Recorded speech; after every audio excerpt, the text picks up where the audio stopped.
Jesus is praying. Does that seem weird? I mean, we pray to Jesus, so Jesus praying. Let's have a quick check of the definition of prayer and see if that helps to sort out this strange situation.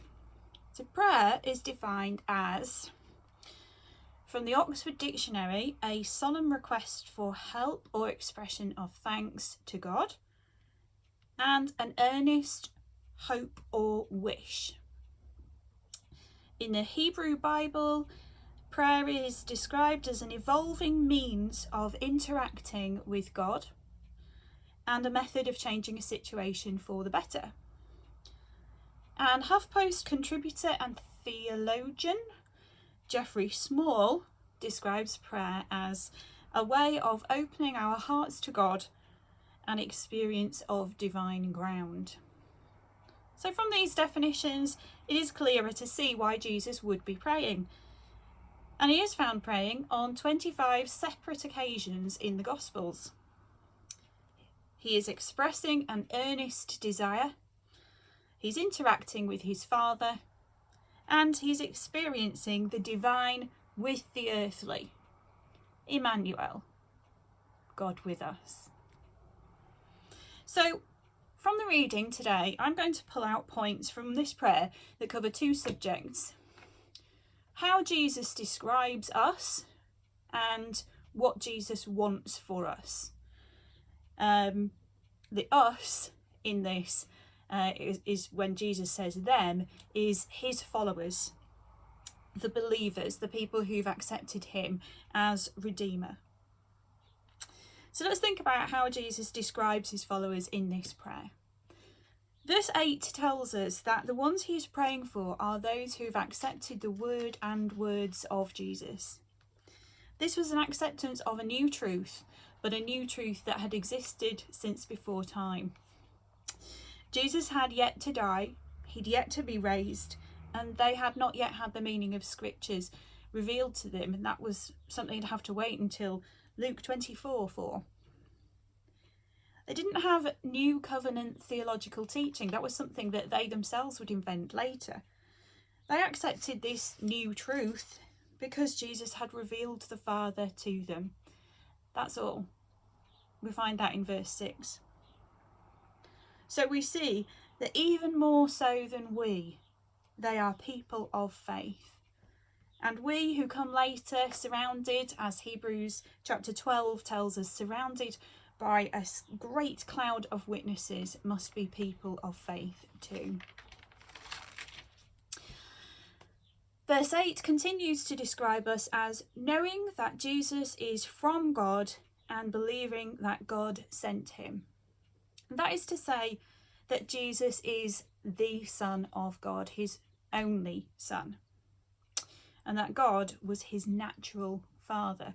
And there are many who worship the one God who are upset by the notion of a God who will participate in the making of a baby. It's something that can't be brought together with a God of majesty and awe and reverence. And yet we who do believe must accept that Jesus is from God, his only Son. We must also recognise that Jesus was the one sent by God. He had sent prophets and leaders before, but on this occasion he was sending his highest ambassador from heaven. You can read his description of that in Matthew chapter 21 verses 33 to 39, the parable of the tenants. Verse 10 describes us as having brought glory to Jesus. Jesus refers directly to the 12, who were now sadly 11, who had been obedient to him. They had preached and performed miracles in his name, and they had attended to him. So when we are obedient, when we respect him, and when we, as John Marsh encouraged us to do last week, share our faith in his name, then we bring glory to him too. Verse 11 and 14 combine to describe us as being from the world, but not of the world. Sorry, in the world, but not of the world. One of my dad's favourite shows was a show called The Goon Show, which he absolutely loved. It is a 50s comedy, and it starred Peter Sellers, Spike Milligan and Harry Seacombe, and we have some long players of some of the specials, the sort of hour-long episodes, and so quotes from The Goon Show became family favourites. Listen to this one. Green light a variable. I'm practicing, you know. Don't tell me you're applying for the post of announcer. Oh, yeah. And I'll get it too, you see. I'm wearing a Cambridge tie. You? You were at Cambridge? Yeah. What were you doing there? Buying a tie.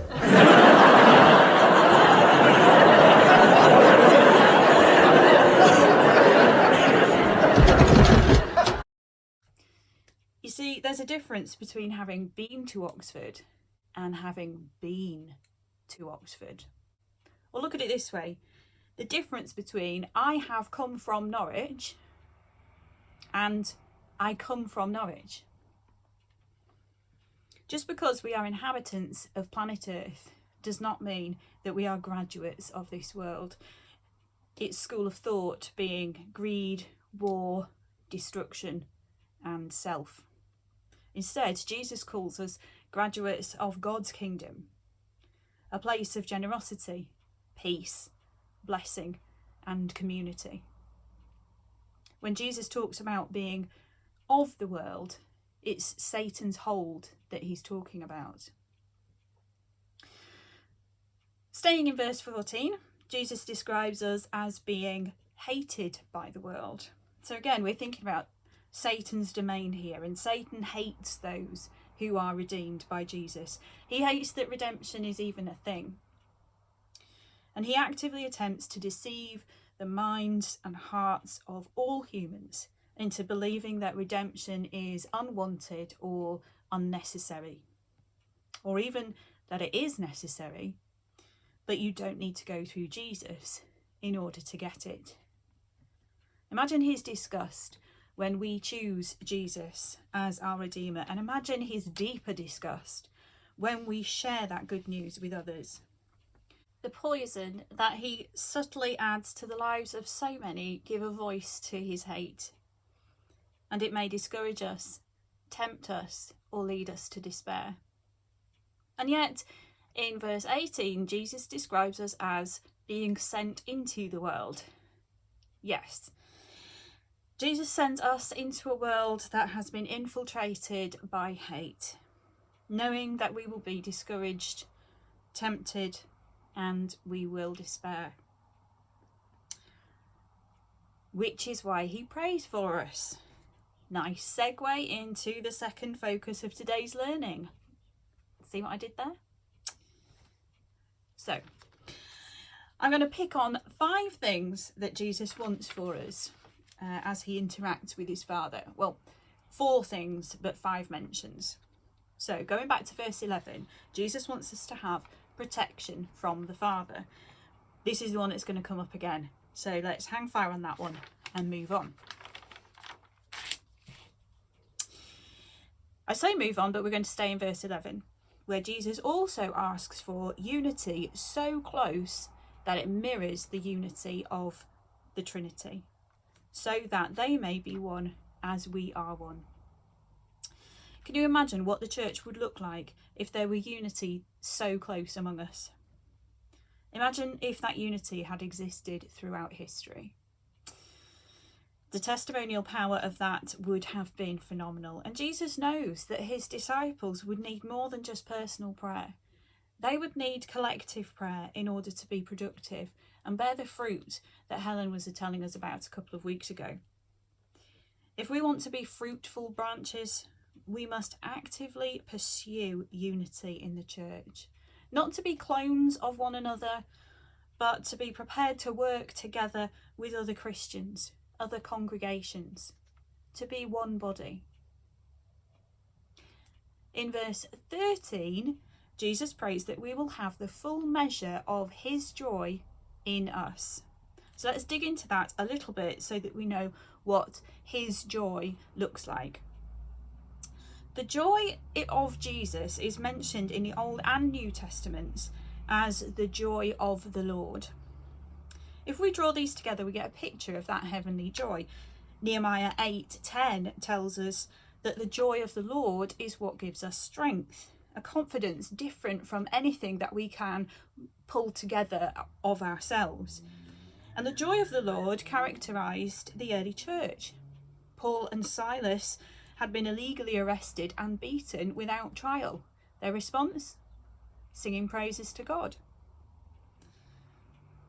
The apostles were beaten for sharing the good news of Christ, and they responded with rejoicing.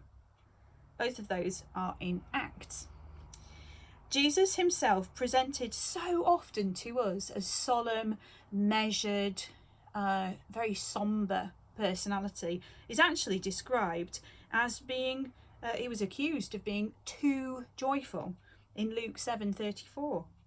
He rejoiced in the Spirit, Luke 10:21. And he described heaven as being full of joy in the 3 stories in Luke 15, where we have a joyful shepherd, a joyful widow, and a joyful father. So the joy of the Lord is as peculiar as the wisdom of God. It doesn't seem to make much sense to someone who doesn't have it. It is deep, it is well rooted, and it is bigger than the trials of life. In verse 15, we hear Jesus repeat that request that I mentioned in verse 11, that he wants us to be protected from the evil one. So this echoes what he wants us to pray for ourselves when he taught the Lord's Prayer in Matthew 6 and Luke 11. This is where we start to hear Jesus praying for us as we are hated by the world. Remember that we will be subject to discouragement, temptation, and despair at the hands of the evil one. And we'll come back to this in the conclusion.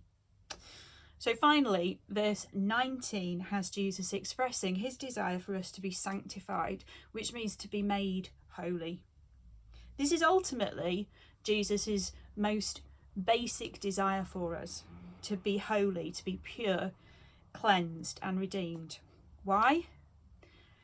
Because he wants to share eternity with him, and because heaven is perfect, joyful and full of the ultimate in all good things, it makes sense that anything imperfect is going to spoil it. So any human who has broken God's perfect law would need to be barred from entry, but that's everyone. So it's going to be a bit rubbish. What can God do to solve that problem? Well, right from the word go, it's always been about sacrifice, and the solution to make heaven accessible to the whole world would be the sacrifice of Jesus himself. So let's pull all that together, let's conclude and find out what this prayer shows us and put it into the context of Pentecost Sunday. Jesus describes us as people of faith who, knowing the truth about Jesus Christ, the Son of God, bring him glory. He also says that we are people of God's kingdom, sent into the world where we will be hated. Because this is who we are, he wants for us to be protected from discouragement, doubt, temptation and despair, and full of a heavenly joy that will lift us even when we go through the worst the world has to throw at us.